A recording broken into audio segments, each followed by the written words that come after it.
Hello, all. Hey, just give me a second to get everything set up here. Yes, you see the American flag on my wall. I am a U.S. Marine Corps supporter my whole life, so if you don't like it, see ya. All right, gonna turn on the tablet to answer any comments if I get any. So let me set my phone up here.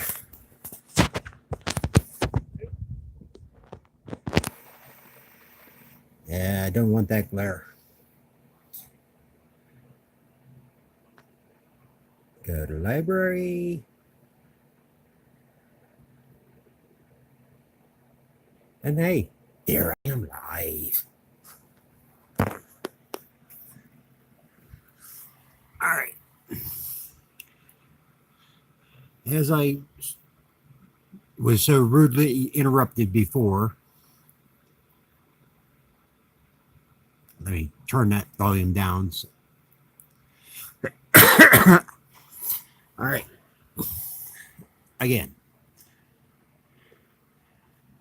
as I started saying earlier, for the firefighters in the group, the ranges on the fire pumps for my system range from your average inch and 3/4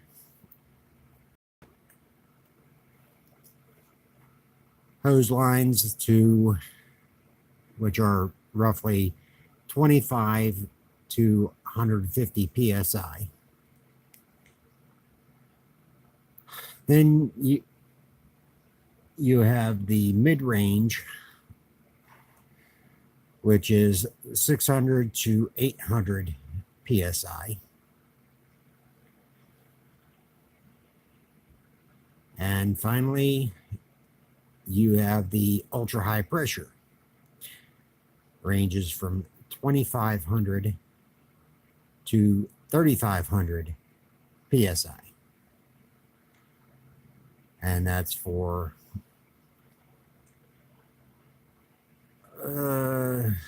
throwing a lot of vapor basically onto a fire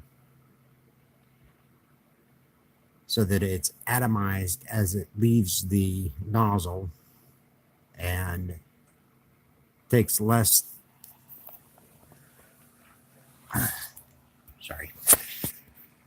takes less volume of water to put out a smaller fire. So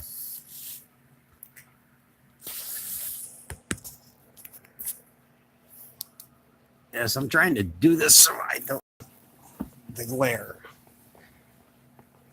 Sorry, my head ain't big enough.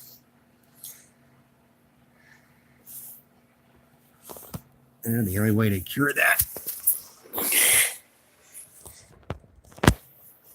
yeah, I'm laying on my bed, relaxing.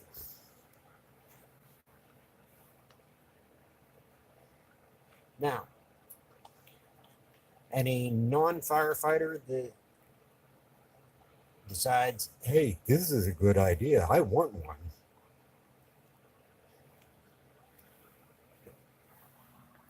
I'm trying to get the prototype out to firefighters. I have a civilian model that I'm trying to do.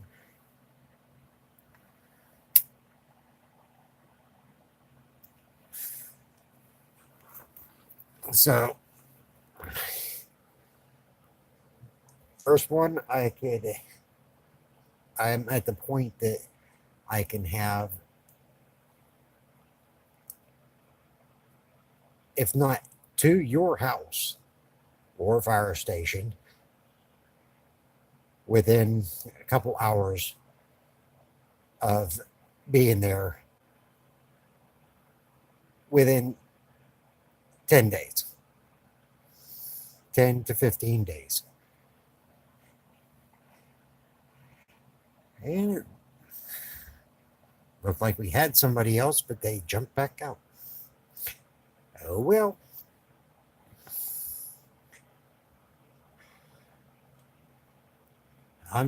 Right now, I'm just waiting on people to come in to start asking questions. I'll give, I'll be an open book, except for specifics on the details.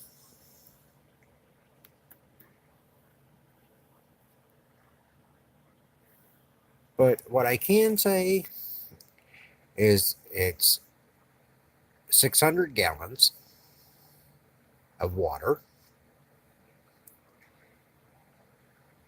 2 pumps, 2 1/2 inch, 2 hose reels,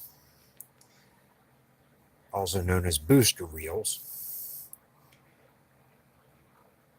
So technically, you could be running 4 hand lines off of this. It can take water in from a swimming pool and be treated as a mini fire engine.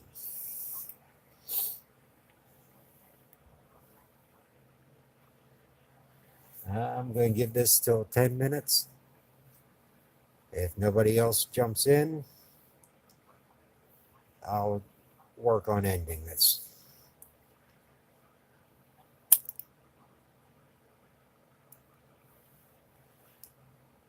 Yes, roll your own cigarettes, they die on me.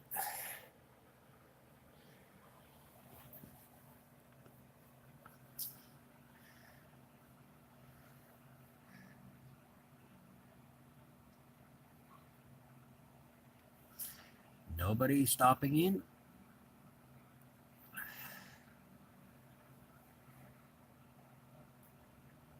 Now, I've given this wildland urban mitigation vehicle a working name. The prototype I'm naming after my grandfather, and that'll be the working name. So, Lawrence J. Convery Sr. Memorial Fire Wagon, also known as the Convery Wagon.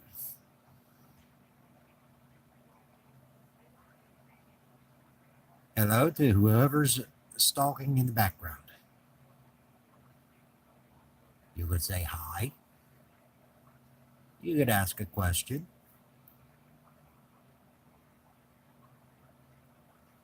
And I don't see nothing.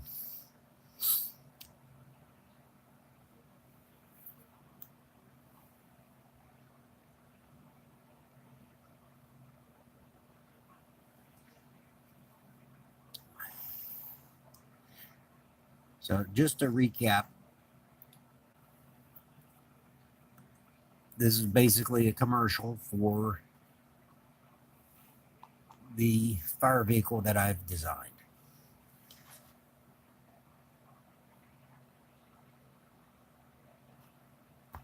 Any civilian can be trained to spray water on their house with this, spray water on their neighbor's house with this,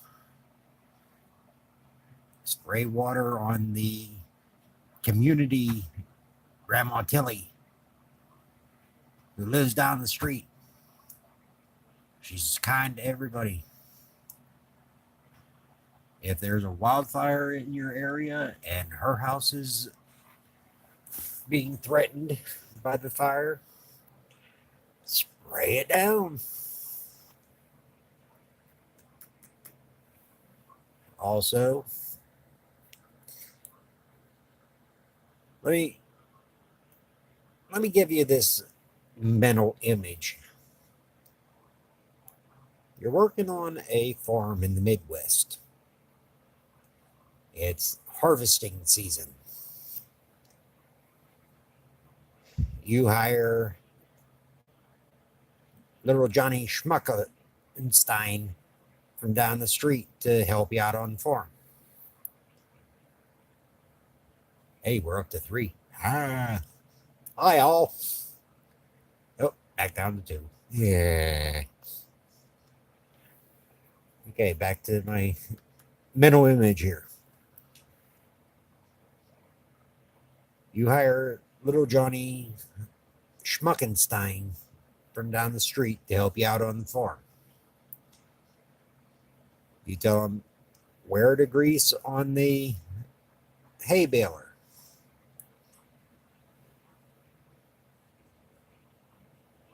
You go take care of another piece of equipment, maybe fuel up the tractor while he does that. And lo and behold, he missed half the grease zerks. So your machine is not fully greased. You go out, you're baling hay, baling straw, and all of a sudden your machine overheats, catches fire. You have one of my vehicles there, you get it out. You save your crop. The machine's insured. The crop isn't. That's feed for your animals for the winter.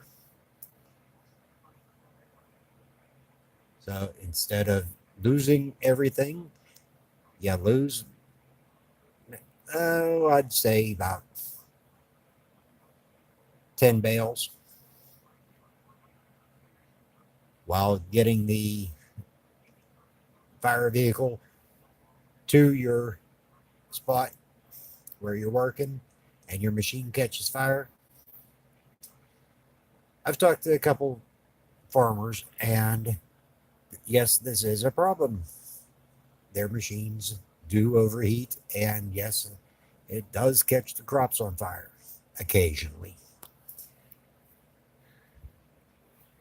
On average, from what farmers I've talked to,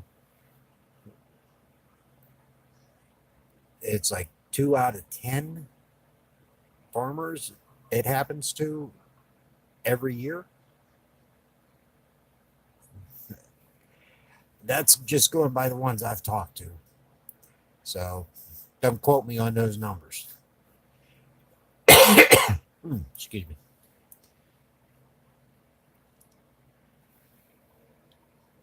And I lost one person. So I'm down to one.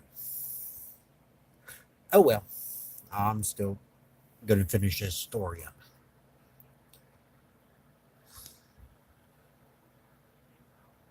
Yes, you can call the fire company for this kind of situation. Wildfire, yeah, they probably already know about it, but they're real busy. Times like that, resources are stretched thin. And yes, I have experience as a firefighter. But when it comes to farms, some farms are so big that it takes the fire company a while to. Usually it's a volunteer fire company. Nothing against them because I was one. But you call the dispatcher. Dispatcher tones out the company. It, on average, it's roughly 6 to 8 minutes for them to respond. Distance, let's say you're 10 miles, that's another 10 minutes. And the fire usually from what all the statistics have been telling me, a fire doubles in size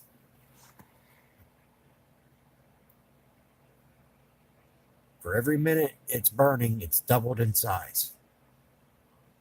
So it's doubled 16 times before the truck gets there. Now, if you have one of my wildland vehicles on site, it takes 5 minutes, if that, because you have the vehicle on the side of the field that you're working on, and let's say you're in the middle, it's 100 acres. Whoever you have with the fire vehicle, you call them up, say, get over here. They come over. That's what, 2 minutes? Another minute to get set up and spraying down the crop.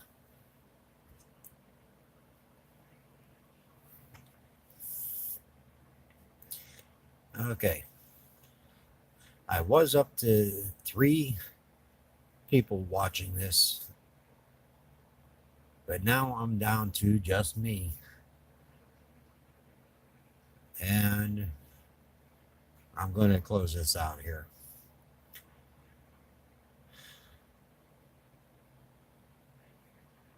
Okay. If you watch this one and my previous one, and you're interested, just leave me a comment and we can discuss how you can get one if you're interested.